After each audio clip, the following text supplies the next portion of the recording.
नमस्कार। आपका फिर स्वागत है प्लैनेट एक्स पर। और हमेशा की तरह गुजारिश है कि प्लैनेट एक्स चैनल को सब्सक्राइब करें, हमारे वीडियोस को लाइक करें, फ्रेंड्स एंड फैमिली के साथ शेयर भी जरूर करें ताकि वीडियो की रीच बढ़ सके।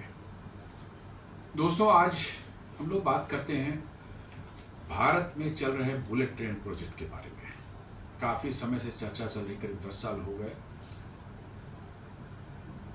प्रोजेक्ट को शुरू हुए, भी करीब 8 साल हो चुके हैं और अभी तक ये प्रोजेक्ट चालू नहीं हुआ है। क्या समस्याएं हैं इसके साथ में और क्या इसका स्वरूप है, इसको थोड़ा जानने की कोशिश करते हैं।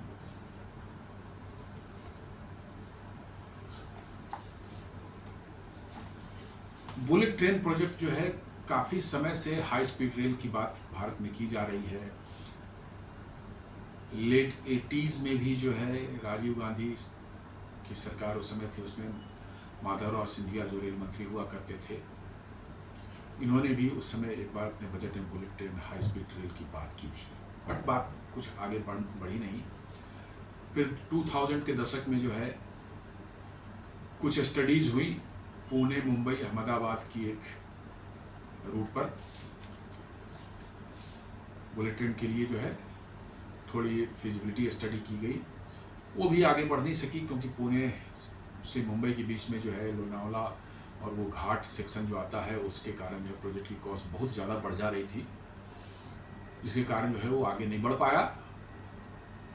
बाद में सरकार ने जो है उसको कहा कि नहीं, अब इसको हम लोग मुंबई टू अहमदाबाद प्रोजेक्ट करेंगे। मुंबई अहमदाबाद प्रोजेक्ट करीब 503 किलोमीटर का ये पड़ता है सेक्शन, 508 किलोमीटर का एग्जैक्टली। इसमें थोड़ा महाराष्ट्र सरकार ने जो है इसकी में थोड़ी कम दिलचस्पी दिखाई क्योंकि उनका थोड़ा कम सेक्शन इसके अंदर पड़ रहा था। मुंबई अहमदाबाद सेक्शन में जो है महाराष्ट्र का 156 किलोमीटर सेक्शन है और 352 किलोमीटर जो है गुजरात के अंदर पड़ता है। तो गुजरात के तो बड़े बड़े शहर जो इससे कवर हो रहे थे, जैसे अहमदाबाद है, वडोदरा है, सूरत है, ये सब बड़े बड़े मतलब कि जो है जो उनके शहर हैं इससे कवर हो रहे थे। महाराष्ट्र में एक मुंबई और थाने ही जो टाउन थे, थाने भी करीब करीब मुंबई ही माना जाता है, यही एक कवर हो रहे थे, इसलिए थोड़ी दिलचस्पी कम थी। खैर एनी हाउ ये प्रोजेक्ट जो है 2015 में भारत सरकार ने जो है सैंक्शन किया और इसकी इनिशियल कॉस्ट जो बताई गई थी वो 1,08,000 करोड़ की। और ये शिनकानसेन टेक्नोलॉजी जो है, बुलेट ट्रेन टेक्नोलॉजी जापान की है, उस पर आधारित थी। उसी टेक्नोलॉजी को यहाँ लाना था, सारा engineering, track construction, rolling stock, signalling, communication equipment, सारे कुछ जो है उसी शिनकानसेन टेक्नोलॉजी को यहाँ पर इंट्रोड्यूस किया जाना था भारत में। और इसके लिए जापान सरकार की जो एजेंसी है JICA, Japanese international cooperation agency, इन्होंने इनकी जो है ऑफिशियल डेवलपमेंट असिस्टेंस जो है जाइका की, उसके थ्रू जो है भारत को जो है सैंक्शन की 1,08,000 करोड़ की लोन। बहुत ही सॉफ्ट लोन है, बहुत ही कम कॉस्ट पर इंटरेस्ट पर है ये लोन उन्होंने सैंक्शन किया इस प्रोजेक्ट के लिए। जैसा मैंने बताया कि ये प्रोजेक्ट को इम्प्लीमेंट कर रही है रेलवे मिनिस्ट्री की ही एक PSU है, NHRCL, national high speed rail corporation limited, उसको ये जिम्मा दिया गया है और वो काम शुरू हुआ इस पर 2015 में सैंक्शन होने के बाद जो है इस पर काम 2017 के आसपास में किसी समय शुरू हुआ है और तब से ये काम चल रहा है। ऑफ कोर्स हम कसते हैं बीच में 2 साल 2.5 साल जो है कोविड के कारण जो है बहुत ज़्यादा डिस्टर्बेंस हुई, बहुत ज़्यादा काम स्लो हुआ, रुक गया, तो डिले हुआ और कुछ और भी कारण इसके साथ में है। तो आइए जानने की कोशिश करते हैं कि कहाँ तक ये प्रोजेक्ट बढ़ा है और आगे इसमें क्या संभावना है और कितना डिले हो सकता है और क्या समस्याएं मेन हम लोग फेस कर रहे हैं इसके अंदर में।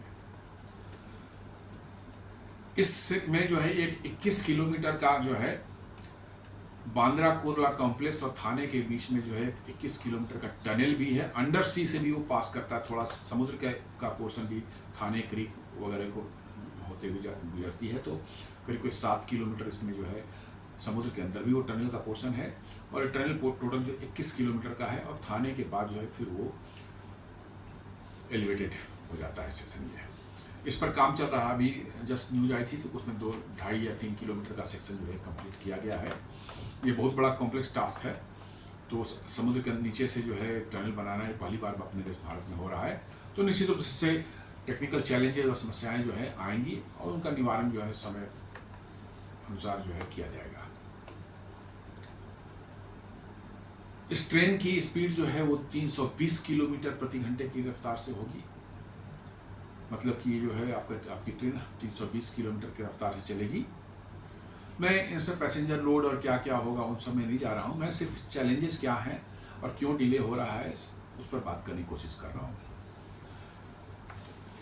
इसके जो मेन कॉन्ट्रैक्टर्स जिनको वर्क दिया गया है, लैंड एक्विजिशन में महाराष्ट्र में बहुत डिले हुआ, खासकर महाराष्ट्र जो स्टेट गवर्नमेंट की पिछली सरकार थी उसमें लैंड एक्विजिशन उन्होंने पॉलिटिकल कारणों से जो भी है उन्होंने बिल्कुल रोक दिया था, लैंड एक्विजिशन नहीं हो पाया था। तो गुजरात में बहुत सिग्निफिकेंट प्रोग्रेस हुई थी, कंस्ट्रक्शन भी बहुत तेज़ी से चल रहा था, लेकिन महाराष्ट्र में बिल्कुल रुका हुआ था। फॉर्चुनेटली वहाँ नई सरकार के आने के बाद से जो है वहाँ भी लैंड एक्विजिशन करीब करीब पूरा हो गया है, और वहाँ पर भी तेज़ रफ्तार से काम चल रही है। पिलर्स का इरेक्शन, उसके ऊपर जो है आपका जो डेक जो है जिस पर रेलवे ट्रैक बिछाई जाएगी, वो सब काम तेज़ी से चल रहा है। इसके जो है मेन कॉन्ट्रैक्टर्स जो हैं जिनको वर्क दिया गया है वो, और छोटे छोटे बहुत से हैं, सैकड़ों हैं, बट मेन के मेन 3 की बात कर रहा हूँ। L&T है, बहुत बड़ी कंपनी है जो कि कंस्ट्रक्शन के मामले में इसका बहुत दुनिया में नाम है। गल्फ कंट्रीज़ में बहुत बड़े बड़े कॉन्ट्रैक्ट्स ये एग्जीक्यूट करती है। अभी जो पिछले साल वर्ल्ड कप हुआ था ओमान में, कतर में, उसके सारे स्टेडियम बनाने के और बड़े बड़े जो है सिविल वर्क के कॉन्ट्रैक्ट इन्हीं को मिले थे। देन उसके बाद है टाटा प्रोजेक्ट, एक बहुत ही रिलायबल और मतलब प्रतिष्ठित कंपनी है, उनको वो है। और एक एफकॉन इंफ्रास्ट्रक्चर जो कि बड़े बड़े ब्रिजेज, टनल्स और ये सब चीज़ें के रेलवे के या परिवहन सड़क निर्माण के जो प्रोजेक्ट ये लेते हैं, बिल्डिंग निर्माण के भी प्रोजेक्ट लेते हैं, ये हैं। और इनके अंडर में और भी छोटी छोटी कंपनियां बहुत सी हैं जो ये काम कर रही हैं।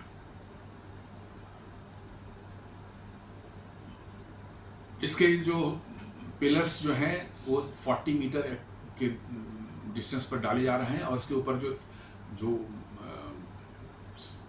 बॉक्स का जो PSC बॉक्स कंक्रीट गर्डर जो है, आप जानकर हैरान हो जाएंगे कि 40 मीटर का गर्डर है, pre stressed concrete box girder है। ये बॉक्स टाइप का स्ट्रक्चर दिखेगा साइड से, एक साइड से देखेंगे तो वो ये 970 टन का माने एक सिंगल पीस।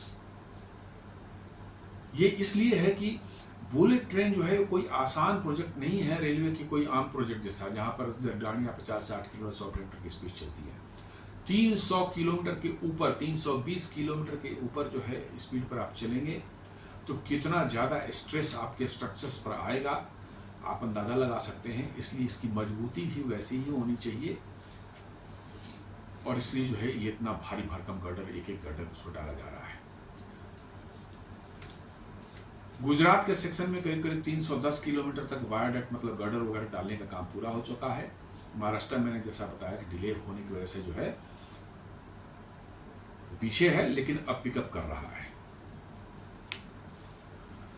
BKC में जैसा बताया मैंने, बांद्रा कुर्ला कॉम्प्लेक्स में जो है जो स्टेशन कॉम्प्लेक्स जो है अंडरग्राउंड बन रहा है वो 32 मीटर जमीन के नीचे है, और उसके फाउंडेशंस ऐसे हैं कि उसके ऊपर जो है एक 95 मीटर का जो है बड़ा सा एक स्ट्रक्चर बनाया जा सकता है, जिस पर ज़मीन के ऊपर जो है बिल्डिंग्स वगैरह जो है रहेंगे। शायद ये बुलेटिन का हेडक्वार्टर होगा या उससे रिलेटेड और भी चीज़ें वहीं पर, उसके कंट्रोल और सारी चीज़ें जो होती हैं वो सब वहीं पर शायद बनाया जाएगा।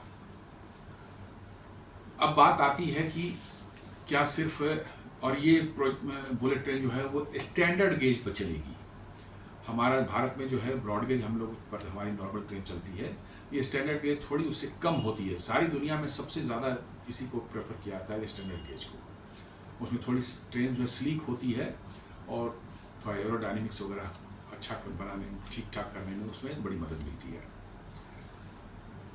अब इनिशियल प्रोजेक्ट के हिसाब से देखें तो सारी चीज़ें जो है टेक्नोलॉजी, जैसे कंस्ट्रक्शन की टेक्नोलॉजी जो है, pre stressed concrete box girders, pillars के डिज़ाइन, ऑफकोर्स ये बनाने वाले सब भारतीय हैं, कंपनियां हैं, लेकिन डिज़ाइन सारा चीज़ जो है इसके जो है वो जापान से शिनकानसेन से ही मिल रहा था, शिनकानसेन टेक्नोलॉजी से जो है। देन सिग्नलिंग मोस्ट इम्पॉर्टेंट मतलब कि कंपोनेंट ऑफ द प्रोजेक्ट, वो भी शिनकानसेन से आना था।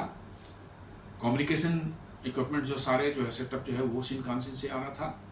और रोलिंग स्टॉक जो ट्रेन सेट्स होते हैं वो भी शिनकानसेन के ही लगने थे।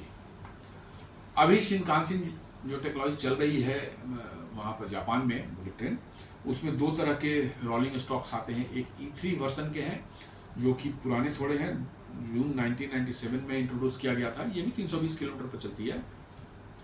और एक E5 सीरीज के हैं जो कि नए हैं, अभी चल रहे हैं, मार्च 2011 में इनको इंट्रोड्यूस किया गया था। दोनों ही 320 की स्पीड चलते हैं, बट E5 जो है वो ज़्यादा इन्हांस्ड है, ज़्यादा ऑप्टिमाइज्ड वर्सन है, ज़्यादा एरोडायनेमिक है और ज़्यादा एनर्जी इफिशिएंट है। और साथ में इसमें सेफ्टी के भी पैरामीटर्स जो है ज़्यादा रिजिड है as compare to the E3। तो अभी E5 चल रहा है और इनिशियली जो है भारत में भी E5 को ही इंट्रोड्यूस करने की बात हुई थी। और एक अभी जो जापान में अभी अंडर डेवलपमेंट है E10 सीरीज है, जो कि 2030 में आने की संभावना, इंट्रोड्यूस होने की संभावना है। तो भारत में E5 या E3 की बात हुई थी 2015 में जब किया गया था, क्योंकि उस समय वही था। प्रोजेक्ट डिले हुआ है तो शायद भारत ने सोचा होगा कि भाई E10 जब आने वाला है तो आगे चल के हम E10 ही क्यों ना ले लें। खैर ये कोई भी सोच सकता है इस तरह की, इसमें कोई नथिंग अनयूजुअल, लेकिन बात आकर के यहीं अटक जाती है।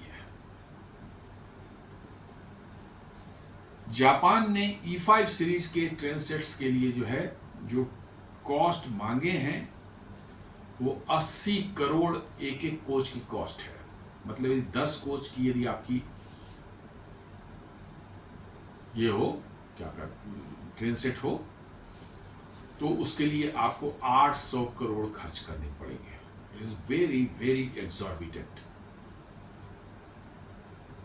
8 ट्रेन की आप लेंगे तो 640 करोड़ रुपए एक ट्रेन के लिए देंगे। वैसे कम से कम जो 100 ट्रेन आपके लगेंगे मुंबई अहमदाबाद की, 100 नहीं तो कम से कम 30-40 तो लगेंगे ही लगेंगे। तो आप अंदाज़ा लगा लिए कि ट्रेन सेट्स की कॉस्ट कितनी आने वाली है।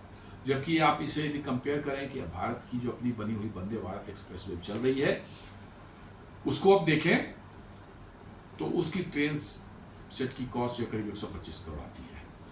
इनिशियल जो बनी थी मतलब कि 2018 में जो बनाई गई थी, जो फर्स्ट जो लॉन्च हुआ था दिल्ली से वाराणसी के बीच में जो है वो इट वाज अप्रॉक्सीमेटली 100 करोड़। उसमें बाद को में फिर और कुछ मॉडिफिकेशन की गई, इन्हांसमेंट की गई, और चीज़ें कुछ मॉडिफिकेशन हुई। अब आज के दिन में एवरेज 100 से 155 करोड़ के बीच में वो पड़ रही है। यहाँ आपको पड़ने वाला है एक ट्रेन सेट की कॉस्ट। वंदे भारत जबकि 16 कोच की ट्रेन की कॉस्ट 125 करोड़ है, यहाँ आपके 8 ट्रेन कोच की ट्रेन जो है वो पड़ेगी 640 करोड़, या 10 कोच की ट्रेन पड़ेगी करीब करीब 800 करोड़। इस बात को लेकर के जो है भारत और जापान के बीच में कुछ सालों से, पिछले 2-3 सालों से पेच फंसा हुआ है। जापान अपनी कॉस्ट को रिड्यूस नहीं कर रहा है और भारत उस कॉस्ट पर लेने को तैयार नहीं है।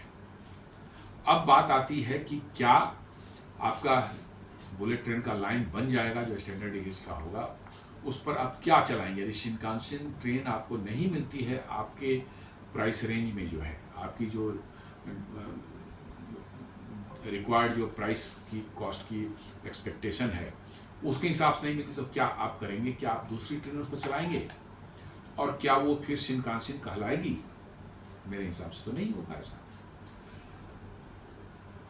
अभी कुछ महीने पहले कुछ जो न्यूज़ आई कि चूंकि शिनकानसेन से बात नहीं बन रही है, इवन मिनिस्ट्रियल लेवल तक भी कुछ बातें हुई है। जो हमारे रेल मंत्री हैं वो भी शायद जापान जाकर उन्होंने कुछ करने की कोशिश की, बट परहैप्स नथिंग हैपेंड। इसलिए जो है भारत ने जो है रेलवे मंत्रालय ने जो है एक कॉन्ट्रैक्ट दे दिया है भारत अर्थ मूवर्स लिमिटेड को, BEML को, 2 ट्रेन सेट्स बनाने के लिए जो 250 किलोमीटर की उनकी मैक्सिमम स्पीड हो और 220 किलोमीटर की स्पीड पर चल सकें, और वो भी स्टैंडर्ड गेज के, ताकि वो ये बुलेट ट्रेन वाली ट्रैक जो है स्टैंडर्ड गेज की उस पर चल सके। चूंकि शिनकानसेन टेक्नोलॉजी जो है 350 जो है वो बनाना जो है अभी शायद मैं नहीं कह रहा कि नहीं बना सकते इसको, बिल्कुल ऐसा नहीं है, आप अगले आने वाले कुछ सालों में जो जरूर बना लेंगे। बहुत उसमें इंजीनियरिंग और इसका टेक्नोलॉजी प्रेसिजन इतना ज़्यादा है कि शायद हम अभी उस लेवल तक पहुँचे नहीं हैं। लेकिन जैसा एक्सपर्ट्स और रेलवे के जो है पुराने जो है ऑफिसर्स हैं और जैसे जो इनके जानकार हैं या और भी इस फील्ड के जो लोग एक्सपर्ट्स हैं, उनका कहना है कि 250 तक की ट्रेन आप वंदे भारत की प्लेटफॉर्म को ही और फर्दर ऑप्टिमाइज करके, थोड़ी टेक्नोलॉजी चेंज करके आप उसको 250 तक की बना सकते हैं। तो बना सकते हैं तो ठीक हो, तो चला भी सकते हैं। तो शायद इस डायरेक्शन में भी एक सोच चल रही है। हालांकि टेस्टिंग पर्पस के लिए जो है जापान ने ऑफर कर दिया है कि हम आपको एक E3 और एक E5 ट्रेन सेट जो है सिर्फ टेस्टिंग पर्पस के लिए आपको फ्री ऑफ कॉस्ट देंगे, ताकि आप लाइन बनाने में उसको टेस्ट कर सकें और समय आने पर उस पर जो है ट्रेन चलाई जा सके।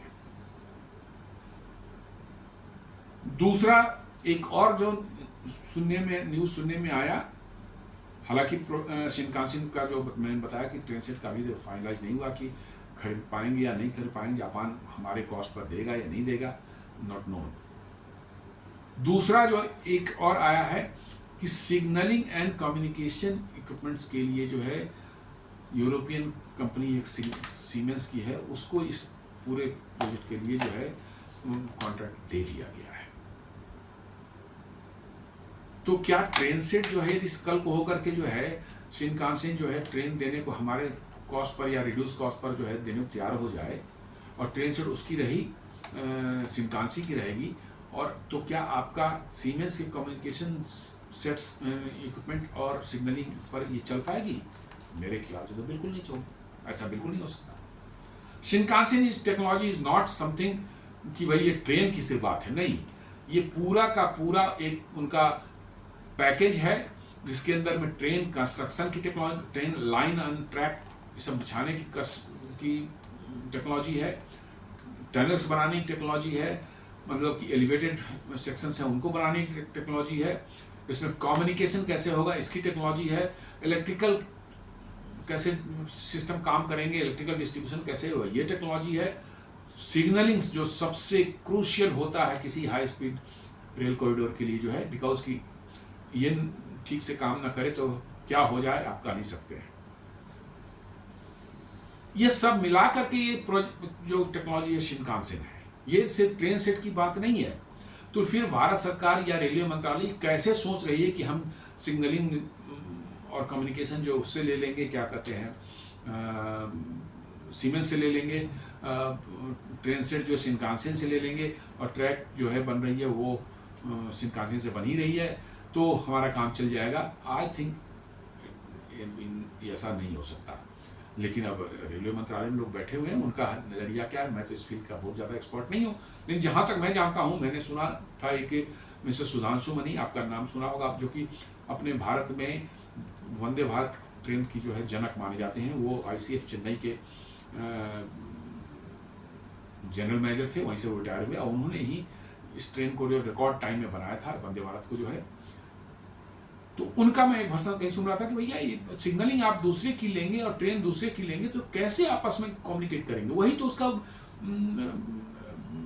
उसकी खासियत है कि भैया वो अपने टेक्नोलॉजी का एक पैकेज है, उसके अंदर में जो ट्रेन की सेफ्टी सिक्योरिटी से रिलेटेड सारी चीज़ें, सिग्नलिंग और कम्युनिकेशन का उनका जो नेटवर्क है उसमें बिल्टअप है, और वो ट्रेन के साथ सीमलेसली कम्युनिकेट करता है ट्रेन सेट के साथ जो है, और तब आपकी ट्रेन जो है सेफली चलती है 320 किलोमीटर की स्पीड पर। आपको याद होगा 2011 में जो है फुकुशिमा वाला जो न्यूक्लियर प्लांट में जो एक इंसिडेंट हुआ था जहाँ पर रेडिएशन लीक हो रही थी, वो हुई थी सुनामी के कारण, बहुत बड़ी सुनामी आई थी, और वो सुनामी आई थी एक बहुत बड़ा भूकंप जापान में परहैप्स मार्च वगैरह के में हुआ, वो एग्जैक्ट डेट में नहीं, 2011 का मामला था ये। 7.5 के ऊपर का मतलब कि ये था, भूकंप था, और विद इन 2 सेकेंड्स जैसे ही सेंसर्स ने उसको सेंस किया, विद इन 2 सेकेंड पूरे जापान में जो बुलेट ट्रेन थी शिनकानसेन की, जो जहां थी 2 सेकेंड के अंदर में वहीं रुक गई, बिना कोई डैमेज, बिना कोई मतलब कि जो है किसी को इंजरी, बिना कुछ किए 2 सेकेंड के अंदर ट्रेन रोक दी गई। Can you believe? तो ये कमाल कौन करता है? ये सिग्नलिंग एंड कम्युनिकेशन जो है इक्विपमेंट वही करता है। तो शिनकानसेन ट्रेन की कम्युनिकेशन की जो प्रोटोकॉल्स हैं, क्या सीमेंस के सिग्नलिंग के साथ हम मैच करेगी? मैंने कहा ना कि मैं इस फील्ड का एक्सपर्ट नहीं हूं, बट कुछ तो जानता हूं मोटा मोटी, चूंकि कम्युनिकेशन फील्ड में मैंने काम किया है, ये मेरा बैकग्राउंड रहा है। बाय एजुकेशन भी मैं कम्युनिकेशन फील्ड का ही स्टूडेंट रहा हूँ, तो इतना तो मैं जानता हूँ 2 इक्विपमेंट आपस में कम्युनिकेट इतनी आसानी से नहीं कर सकते, जो दो अलग अलग मैंने उसमें बने हैं, डोमेन में बनाए गए हैं। और भारत सरकार जो है करी कि हम सीमेंस का वो लगाएंगे, उसको कॉन्ट्रैक्ट दे दिया गया। फिर कोई कहता है कि साहब उसको हम जब शिनकानसेन से डील हो जाए उसको हटा करके जो हम कहीं और इस्तेमाल कर लेंगे, वहाँ शिनकानसेन लगा देंगे। अरे ऐसा थोड़ी होता है।